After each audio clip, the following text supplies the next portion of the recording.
There may be instances where the automatic matching rate is low, and there are a number of reasons that this can happen. And if you are interested in figuring out why the match rate is low, please feel free to email us at support@crowdmark.com with a link to your assessment, and we can take a look at the match rate for you.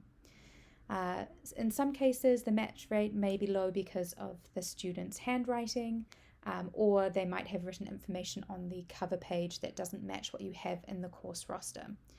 In these cases, you can either reach out to us for next steps, or you can just go ahead and manually match those remaining booklets. So to do that, you're going to come to your assessment and select match booklets from the left-hand side, or from step number 4 from the assessment setups page.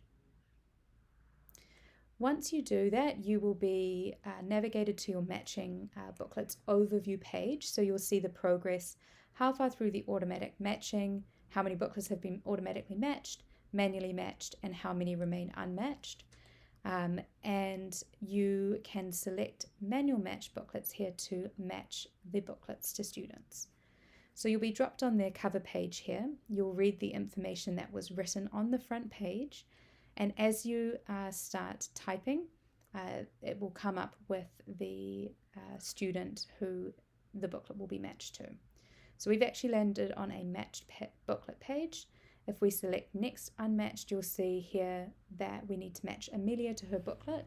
So we'll start typing here, and as we're typing, it's bringing up options for us. Select the checkbox beside Amelia's page, and then it will drop you on the next unmatched booklet, and you can go through that process for all of the booklets. You can also match multiple students to a booklet. To do that, you'll select this button here to enable more than one student to be matched to a booklet. So if you're using a group assessment, you can use this feature. So when you have more than one student, first of all, we'll type to match this student here. And then you'll see that we are still on the same booklet, and we can go ahead and match another student to this booklet.